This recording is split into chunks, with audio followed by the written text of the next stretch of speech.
CBI, இடி, ID, தேர்தல் ஆணையம் என அனைத்தையும் நமக்கு எதிராக பயன்படுத்துவார்கள். அனைத்தையும் எதிர்கொள்ள நமது வளத்தை நாம் சரியாக பயன்படுத்த வேண்டும் என திமுகவினருக்கு முதலமைச்சர் மு க ஸ்டாலின் அறிவுரை.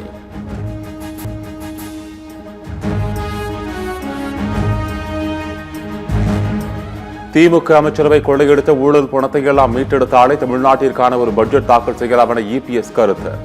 அதிமுக தலைமையில் ஆட்சி மாற்றம் ஏற்பட்ட பிறகு திமுகவின் ஊழல் கரை வேட்டிகள் யாராக இருந்தாலும் கம்பி எண்ண போவது உறுதி எனவும் திட்டவட்டம்.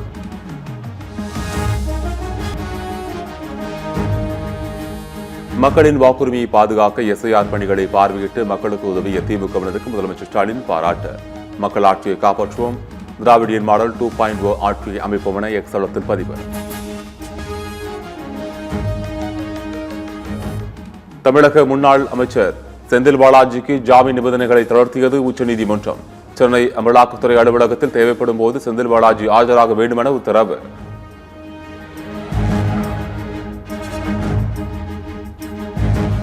முன்னாள் அமைச்சர் செந்தில் பாலாஜிக்கு எதிரான அமலாக்கத்துறை வழக்கின் விசாரணையை ஒத்திவைக்க சென்னை உயர்நீதிமன்றம் மறுப்பு. சென்னை மாநகர போக்குவரத்து கழக முன்னாள் மேலாண் இயக்குநர் தாக்கல் செய்த மனு தள்ளுபடி.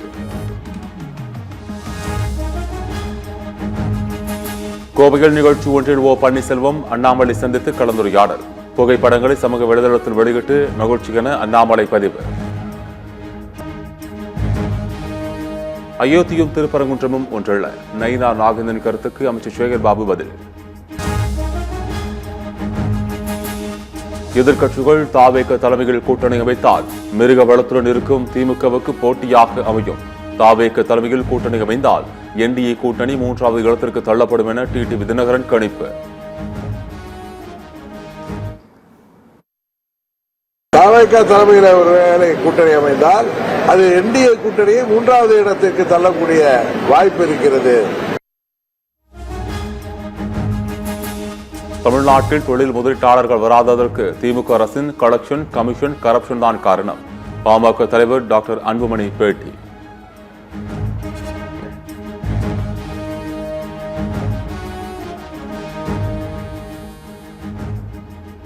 தமிழ்நாட்டை மீட்பதற்கான கருவியாக வந்தே மாதரம் திகழ்ந்தது. இந்தியாவின் போர் முழக்க பாடலாக வந்தே மாதரம் இருக்க வேண்டும் என மக்களவையில் பிரதமர் மோடி பேச்சு. எஸ்ஐஆர் குறித்து நாளை ராகுல் காந்தி தலைமையிலான குழு மக்களவையில் விவாதம். வாக்கு மோசடி மற்றும் இந்திய தேர்தல் ஆணையத்தின் நம்பகத்தன்மை குறித்து ராகுல் காந்தி பேசுவார் என எதிர்பார்ப்பு. வந்தே மாதரம் முதலாக பாடப்பட்டது காங்கிரஸ் கூட்டத்தில்தான், பாஜக கூட்டத்தில் அல்ல என பிரதமர் மோடிக்கு பிரியங்கா காந்தி பதிலடி.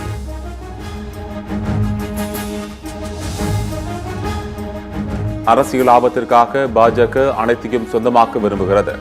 வந்தே மாதரம் பாடல் விவகாரத்தில் சமாஜ்வாதி கட்சித் தலைவர் அகிலேஷ் விமர்சனம்.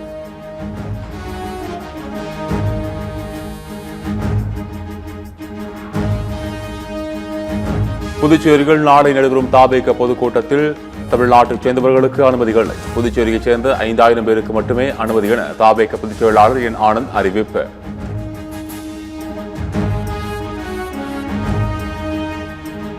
டெல்லியில் நடந்த காவிரி நீர் மேலாண்மை ஆணைய கூட்டத்தில் மேகதாது விவகாரம் குறித்து பேசவில்லை.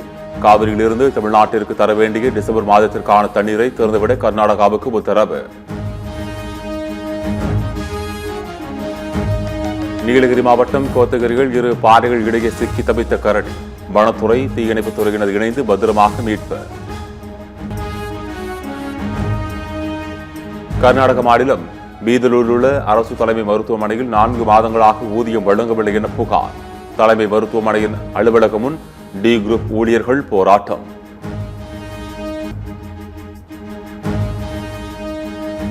இந்திய விமான நிறுவனத்திற்கு சோதனை மேல் சோதனை. பெங்களூருவிலிருந்து புறப்பட தயாராக இருந்த விமானத்திற்குள் புறா பறந்ததால் பரபரப்பு.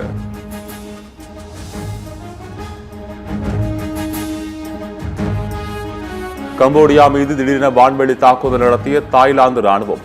4 பேர் உயிரிழந்த நிலையில் மனித தன்மையற்ற செயல் என கம்போடியா கண்டனம். தென்னாப்பிரிக்க அணிக்கு எதிரான 20 ஓவர் போட்டியில் பங்கேற்க இந்திய அணியுடன் இணைந்தார் துணை கேப்டன் கில். முதல் போட்டி கடாக்கில் நாளை தொடக்கம்.